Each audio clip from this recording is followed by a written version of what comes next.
সুপ্রিয় চাষি ভাই, আমরা যারা গম চাষের সাথে সম্পৃক্ত আছি তাদের গমে নানাবিধ সমস্যা হয়েই থাকে। যেমন চিটা হয়ে যায়, দানাগুলো ছোট্ট চিকন চিকন হয়ে যায়, গমের বাড়বাড়তি কমে যায়, গমের গোছাটা মোটা হয় না। ঠিক এই সময় এই যে ফলন এসে গেছে, এখন আপনার করণীয় এই গমের এই শীষ থেকেই, এই থোপনা থেকেই আপনার দানাটা একটু মোটা রাখার একটা কৌশল আছে।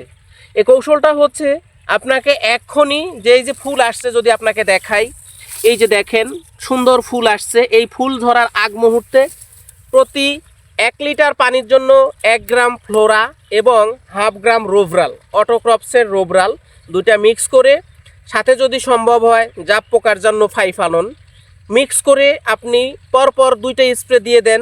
এই গমের দানা মোটা হবে এবং চিটার পরিমাণ অনেক কম হবে। আমি আশা রাখবো আপনি অন্ততপক্ষে পরীক্ষামূলকভাবে হলেও একটাবার এই ব্যবস্থাপনাটা দেখিয়ে আপনি আপনার সিদ্ধান্ত নিজেই নেবেন, এই প্রত্যাশাই রইল আমার। ধন্যবাদ।